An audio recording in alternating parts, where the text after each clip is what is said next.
Bienvenue à tous dans l'émission Femmes et Développement. Aujourd'hui, nous allons parler de ces femmes qui se battent sans relâche pour le droit des femmes et l'égalité des genres. Nous mettons particulièrement en lumière une femme d'exception, une militante passionnée et déterminée, Valeska Tozo Assoumani. Depuis plusieurs années, elle consacre sa vie à défendre les droits des femmes, en particulier celles qui subissent la violence conjugale. Valeska Tozo Assoumani lutte sans relâche pour apporter des solutions concrètes, sensibiliser et protéger les victimes de violences domestiques. Dans cette émission, nous aurons le privilège d'échanger avec elle sur son parcours, ses motivations et sur ses actions. Préparez-vous donc à découvrir une femme dont la détermination est un modèle pour nous tous.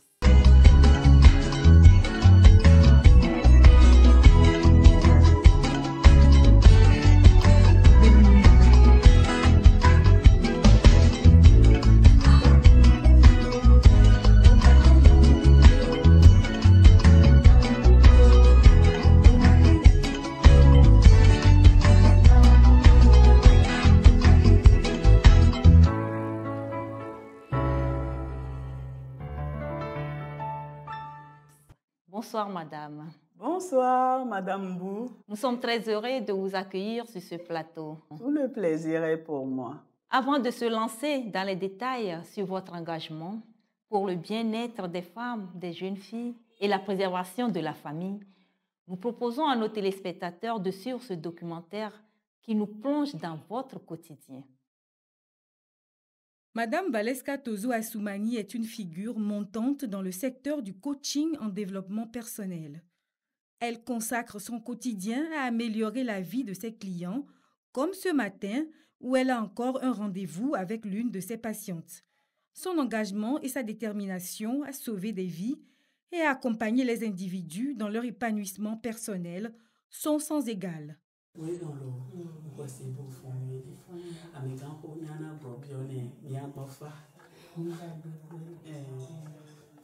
Dame Valeska possède tous les atouts pour exceller dans le domaine du coaching. Elle a prouvé que les femmes peuvent non seulement prendre leur place dans ce secteur, mais y exceller de manière remarquable. C'est cette volonté de rendre un service de qualité qui l'a poussée à créer l'ONG Bâtir Elle, un espace d'accompagnement pour les femmes victimes de violences conjugales.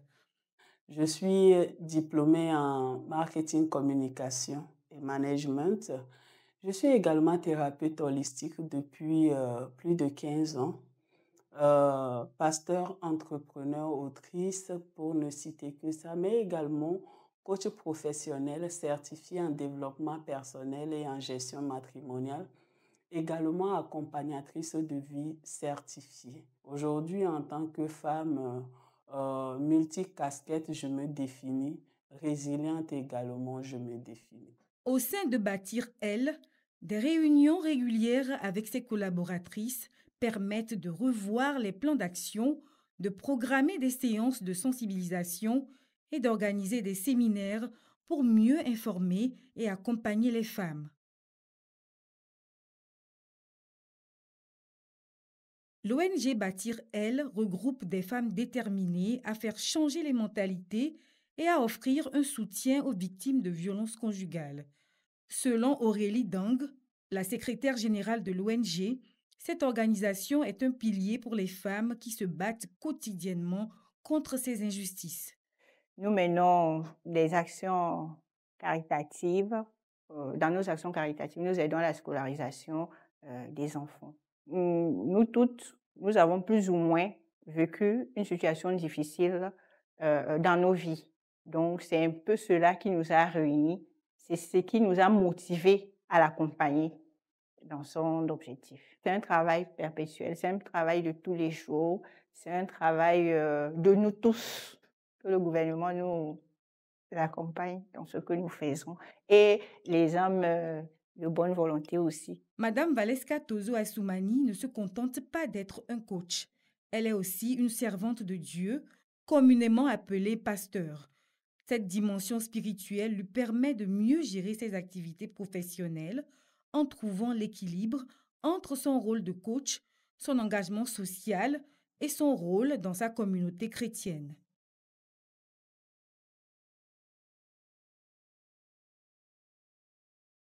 Outre son travail en tant que coach et entrepreneur, Madame Valeska a également une passion pour l'écriture. Elle est l'autrice de 2 ouvrages, Je suis fidèle et Violence tolérance zéro, qui traitent des sujets de l'épanouissement personnel et de la lutte contre les violences conjugales. Parallèlement, elle accompagne de jeunes dames souhaitant se lancer dans le domaine littéraire, comme en témoigne la jeune Nelly, une écrivaine burkinabé. J'ai mis en place un agenda 2025 où elle a vraiment contribué pour beaucoup à l'élaboration de cet agenda-là et surtout dans la distribution de mon agenda au Togo et au Bénin et aussi dans plusieurs autres pays où l'agenda est disponible. Je peux dire que la coach m'a vraiment beaucoup accompagnée pour plusieurs de mes business, sincèrement, dont l'élaboration de cet agenda-là. Bien que son cabinet de coaching soit son principal lieu de travail, Madame Valeska est également à la tête d'un espace dédié au bien-être et à la diététique. Espace Aroma Consulting, une boutique qui offre des remèdes pour le bien-être des familles et un rayon spécial pour ses ouvrages, ainsi que des ouvrages sur l'épanouissement des femmes et des couples. Grâce à son expertise dans ces 2 domaines, elle gagne en notoriété et en influence en alliant coaching et bien-être. Le cabinet Aroma Consulting qui s'occupe des thérapies holistiques, de l'accompagnement de la femme, des couples et des familles. Mais également, nous avons notre boutique qui est une boutique spécialisée dans les produits nutritionnels comme les compléments alimentaires. Nous avons des produits locaux, des plantes diététiques.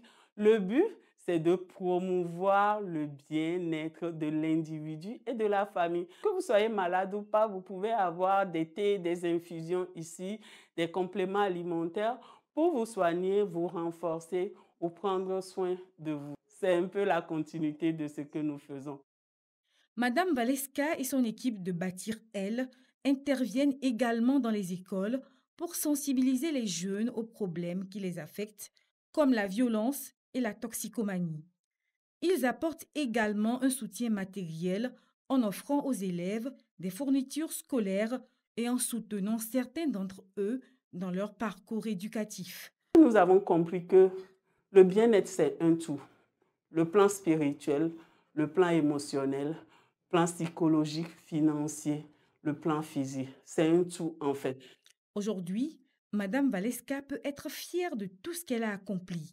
Grâce à son savoir-faire, ses conseils et son dévouement, elle a touché de nombreuses vies. À travers ses différentes activités, elle soutient non seulement les femmes, mais aussi les familles dans leur quête du bien-être et d'épanouissement.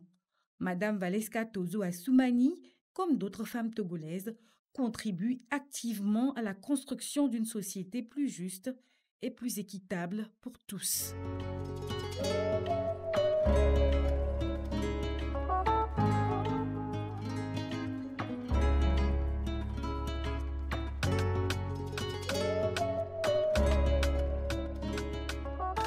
Nous sommes de retour sur le plateau et il est temps d'en savoir un peu plus sur vous. Et justement, la toute première question que j'aimerais vous poser, madame, c'est pourquoi avez-vous choisi de vous engager avec autant de détermination dans la lutte contre la violence faite aux femmes et aussi aux enfants? Aujourd'hui, je pense qu'il est très important pour chaque famille de comprendre l'importance d'éduquer les enfants depuis la base. Pourquoi? Parce que ce sont ces enfants-là qui deviennent les citoyens de demain, entre autres le mari ou l'épouse de demain. Et aussi longtemps que nous n'avons pas pris le soin d'enseigner un certain nombre de valeurs à nos enfants, ils ne pourront pas en effet être le bon mari ni la bonne femme demain. Je me suis engagée avec détermination à pouvoir promouvoir le bien-être et l'équilibre des familles, mais particulièrement des enfants dont les parents sont en situation difficile. Aujourd'hui, beaucoup d'enfants subissent en fait le résultat, le revers de ce qui se passe entre adultes. Beaucoup de personnes aujourd'hui vont dans une relation ou dans un mariage sans savoir qu'ils vont en fait avec la personne qu'ils sont. Ils vont avec leur parcours de vie, ils vont avec leurs blessures, ils vont avec leurs croyances, ils vont avec leurs limitations ou encore leurs plus. Donc, si tu vas dans une relation avec tes blessures, avec tes émotions, avec ce que ta famille t'a inculqué, c'est cet homme-là que tu reflèteras. Et alors, quand tu rentres, tu vas devoir faire face à un autre être humain qui a aussi son bagage de vie. Et très souvent, les blessures que nous emportons dans les relations amoureuses, lorsque nous n'avons pas pris le temps de bien les soigner, nous nous retrouvons face à des difficultés que nous n'arrivons pas à résoudre. Aujourd'hui, je m'engage à pouvoir souligner en fait l'importance de pouvoir bâtir en fait une base véritable pour nos relations amoureuses ou encore pour nos relations de couple avant de pouvoir en fait démarrer, sinon promouvoir une relation sur le long terme. Pourquoi? Parce qu'il y a des enfants. Lorsque les enfants sont là, il faut savoir que c'est un avenir à prendre en charge. Même dans nos cultures africaines aujourd'hui, si un enfant naît, on se dit que c'est à vie. Ma lutte aujourd'hui, c'est de pouvoir promouvoir cet équilibre familial, mais également cet équilibre émotionnel pour les enfants, de sorte que les problèmes d'adultes restent entre adultes et que l'éducation, sinon la stabilité émotionnelle de l'enfant soit préservée. Bâtir Elle est l'association que vous avez fondée pour accompagner et sensibiliser les femmes et les jeunes filles sur leur bien-être. Qu'est-ce qui vous a poussé à créer cette organisation? Bâtir Elle est une association de femmes qui se sont regroupées vu tout ce qu'elles ont traversé d'abord de prime abord dans les ménages, les différentes difficultés auxquelles la femme fait face aujourd'hui. Vous savez, il n'y a pas de secret que beaucoup de femmes subissent véritablement des violences dans les couples. Autant il y a le bonheur dans le mariage pour certains, autant il y a véritablement des hauts et des bas auxquels beaucoup n'arrivent pas à faire face. Et il y a certaines, le degré en fait de difficultés qu'elles subissent dans le couple fait qu'elles n'ont pas pu y rester. Bâtir Elle aujourd'hui se dit que toutes les femmes ont droit en fait au bonheur, qu'elles soient mariées ou non. Encore plus quand elles ont subi en fait des violences dans leur ménage. Vous faites partie des femmes qui ont pris la parole pour dénoncer les violences conjugales. Quel message portez-vous à travers vos ouvrages et que représente-t-il pour vous? Mon premier ouvrage, Je suis fidèle, la gloire de la dernière maison sera plus grande que la première. Et c'est un livre autobiographique qui parle de mon parcours en tant que femme. Mais c'est un livre également qui ressort que chaque être humain, en fait, a une destinée. Et le plan divin pour la vie de chaque être humain, peu importe les hauts et les bas que tu vis, l'Éternel finit avec beaucoup d'engagement à pouvoir nous aider à les réaliser. Et aussi, dans cet ouvrage, j'apprends que la fidélité n'a pas de genre. Ce n'est pas parce qu'on est homme, en fait, que, comme dans nos familles africaines, on le dit, il n'y a pas d'homme fidèle sur la terre. Ça n'existe pas, en fait. La fidélité, c'est par rapport à des principes personnels, des valeurs personnelles que nous avons. Tu peux décider d'être fidèle. La fidélité est un choix personnel. Et violence, tolérance zéro, construire un avenir plus serein pour les générations futures. Nous avons tous été élevés dans des environnements assez hostiles des fois, qui nous a inculqué d'une manière ou d'une autre dans notre éducation de la violence. Et en plus de ça, dans notre parcours de vie, nous rencontrons des déceptions amoureuses, nous rencontrons des déceptions professionnelles qui créent des frustrations. Il y a un adage qui dit le non-violent, des fois même, est plus violent que le violent lui-même. Ça veut dire que ce qui bout à l'intérieur de cette personne-là peut être encore plus fort si la personne devrait s'exprimer. Vous voyez, ça veut dire qu'il y a quelque chose qui bout à l'intérieur de cette personne-là. Si aujourd'hui, nous comprenons que la violence, avant même de s'extérioriser, c'est un travail de fond, nous allons faire le travail sur nous. Maintenant, quant aux violences que subissent les femmes dans les couples, je ne le dirai jamais assez.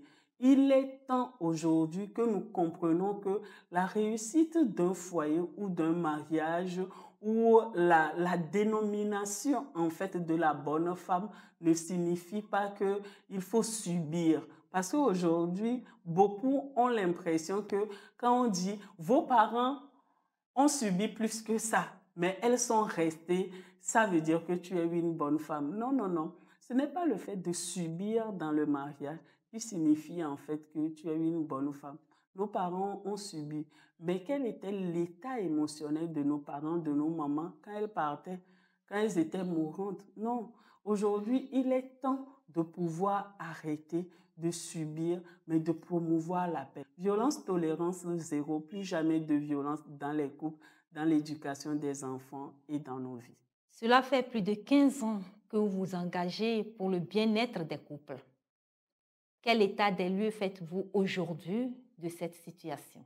L'état des couples aujourd'hui, je dirais généralement le taux de divorce très élevé. Beaucoup de personnes se posent des questions quant à la compréhension même du mariage. Pourquoi? Parce que même dans nos milieux chrétiens, les difficultés maritales ne manquent pas. Mais j'ai l'habitude de dire, ce n'est pas parce qu'il y a des difficultés qu'il n'y a pas de couple heureux. Non. Autant il y a des couples qui ont des problèmes, autant il y a des couples qui ont su sauvegarder ce bonheur marital-là. Et c'est sur cela que nous allons nous appuyer en fait. Qu'est-ce qui a fait que ces couples, pour eux, ça a pu marcher? Qu'est-ce que nous pouvons apprendre de ça pour pouvoir en vérité construire une base solide pour nos relations aujourd'hui? Si on voit autant de violence aujourd'hui dans les couples, autant de difficultés, c'est parce que de base, nous rentrons dans des relations sans faire véritablement le bon choix et nous partons sur des bases qui sont biaisées. Sinon, les couples aujourd'hui, ça se porte mal. Mais il y a des couples qui arrivent à sortir leur épingle du jeu. Parlez-nous des retombées de vos actions auprès de votre public cible. Avez-vous constaté un changement? Bien évidemment, ce sont des femmes qui ont compris le besoin de se reconstruire, de pouvoir investir en elles, autant sur le plan émotionnel que financier, pour pouvoir faire une bonne prise en charge. Cela leur a permis de se construire et également de se lancer dans différentes activités. Le but aujourd'hui, ce n'est pas en fait de pouvoir amener les femmes à être dépendants de notre association. Non, pas du tout. C'est de les amener en fait à guérir, à se rebâtir, se reconstruire et pouvoir démarrer des activités qui leur permettent non seulement de se prendre en charge, puisqu'il y a certaines, elles ont des enfants encore à leur charge. Le but, c'est de les amener non seulement à guérir, mais également de les amener à pouvoir avoir des activités génératrices de revenus. Nous organisons des formations pour ça. Nous les accompagnons pour ça. Vous redonnez la joie de vivre à de nombreuses femmes et couples grâce à vos conseils et à votre accompagnement. Qu'est-ce qui vous motive à mener ces initiatives? Ce qui me motive à mener cette initiative, c'est de pouvoir en fait donner un cadre aux enfants. Moi, j'ai grandi en fait dans une famille où mes parents se sont séparés un peu tôt et Le cadre familial, en fait, que je voulais, c'est pas ce que j'ai eu. Et en grandissant, j'avais toujours dans ma tête ce rêve de petite fille qui voulait, en fait, avoir une famille au complet où les enfants seront à l'aise avec leurs parents et tout. Et je me suis rendu compte que, premièrement, je suis tombée également parce que quand j'ai fait mon premier enfant, j'ai fait une séparation avant de pouvoir me rendre compte que non, il y a des situations, il y a des choses que je n'ai pas compris. J'ai manqué de connaissances sûrement, mais la première relation que j'avais eue, en fait, n'avait pas marché. Et j'ai subi, en fait, les conséquences, les séquelles de ça. J'ai su me rebâtir également et pouvoir reprendre ma vie en main, rencontrer la bonne personne, me marier, faire d'autres enfants. C'est sûrement parce que j'ai pu avoir la chance de le faire.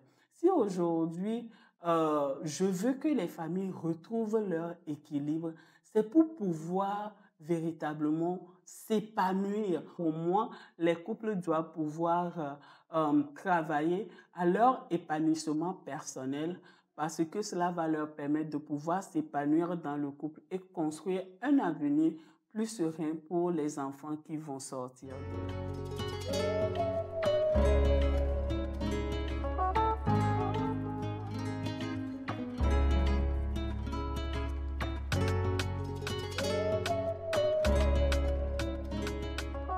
Vous êtes une figure importante, bien que souvent dans l'ombre, qui œuvre pour la cause des femmes.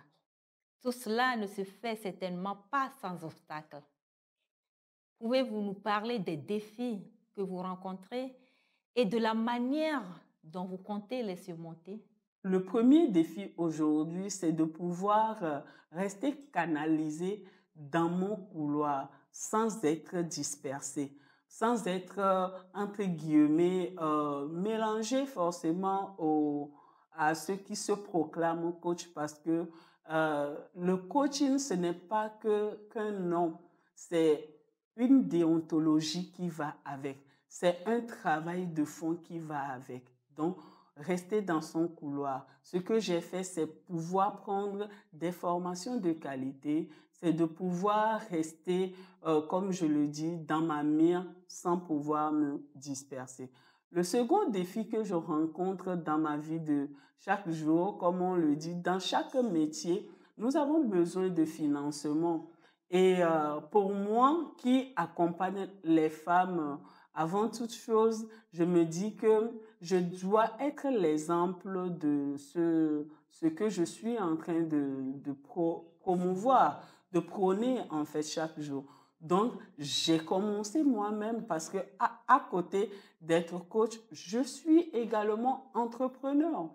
Nous avons beaucoup d'actions à mener sur le terrain, mais il faut de l'argent pour pouvoir mener ces actions-là et mettre nos clients, nos familles à l'aise en fait. Le plus gros défi, même outre les deux que j'ai cités, c'est de pouvoir rencontrer des personnes qui veulent véritablement changer. Et donc le plus gros défi, c'est de se trouver en face des personnes qui ne sont pas prêts à non, dans ma famille, nous on est comme ça n'existe pas. Si tu es un homme, tu dois savoir travailler sur toi. Si tu es une femme, tu dois savoir travailler sur toi. Si tu veux que les choses puissent s'améliorer, soit le changement que tu veux voir dans ta vie. Parlons maintenant de vos projets et perspectives d'avenir. Quels sont vos projets à venir, Madame Valeska? Nous avons plusieurs projets à venir, mais je vais parler d'un événement majeur qui y a eu lieu l'année passée. Le sommet africain du couple, de l'enfant et de la famille qui a eu pour thème « Brisons le cycle de la violence, protégeons nos enfants et nos familles des traumatismes intergénérationnels ». Ce sommet qui a réuni plusieurs pays, à savoir le Togo, le Bénin, le Gabon, la Côte d'Ivoire et le Burkina, a eu lieu le 9 novembre dernier à Maison des Jeunes à Madahomey et a réuni plusieurs experts avec des panels différents. Nous avons réuni en fait toutes les religions qu'il faut, parce que lorsqu'on parle d'amour, ce n'est pas une question uniquement culturelle, ni de religion. Mais lorsqu'il y a des problèmes, beaucoup de choses surgissent. Et il était temps de s'asseoir pour réfléchir sur les causes qui perpétuent les violences dans nos familles, dans nos vies, et de pouvoir trouver des solutions. Pour cette année, c'est le sommet que nous mettons en lumière, sans compter que nous avons plusieurs journées, des thématiques qui sont là. Si vous devez donner un conseil à la jeunesse togolaise, particulièrement à la gente féminine, quel serait-il? Je vais revenir au thème de cette année sur l'autonomisation. Lorsqu'on parle de l'autonomisation, il ne s'agit pas d'un bras de fer avec un homme. Nous n'avons pas besoin de lutter une place. Nous avons tout simplement besoin d'occuper notre place. Nous devons également travailler à pouvoir, comme je l'ai dit, acquérir l'autonomisation financière, parce que quand tu n'es pas financièrement autonome, tu ouvres la porte à beaucoup de choses, quoi. Donc, la gente féminine, concentrez-vous à pouvoir avoir cette autonomie émotionnelle, à vous débarrasser de vos blessures, gagner en confiance, en estime de vous-même, bâtissez votre épanouissement financier et lancez-vous. Vous méritez votre place, vous méritez votre couloir, travaillez et épanouissez-vous, quoi. Et lorsque vous aurez à faire un bon choix, faites le bon choix, pas pour la société, mais parce que vous êtes en paix avec ça. Et quand vous rentrez dans le mariage, sachez que le mariage, c'est pour la vie. Ayez la sagesse, le discernement qu'il faut pour pouvoir tenir, parce que vous avez la responsabilité de pouvoir éduquer autant les époux de demain que les épouses de demain. Donc, faites le bon choix pour vous. Madame Valeska Tozo Assoumani, nous vous remercions d'avoir pris le temps de partager votre expérience et votre dynamisme avec nous ainsi qu'avec nos téléspectateurs. Votre engagement est une véritable source d'inspiration pour nous tous. Chers téléspectateurs, il est indéniable que lorsque les femmes décident de se battre pour leur épanouissement, elles finissent par y parvenir malgré les obstacles. Des femmes comme Madame Valeska Tozo Assoumani, que l'on rencontre aujourd'hui dans nos communautés, sont la preuve que la conscience féminine peut et doit être éveillée. C'est la fin de ce numéro de Femmes et Développement. Nous vous donnons rendez-vous le mois prochain pour un nouveau numéro. Excellente suite de programmes sur la télévision togolaise.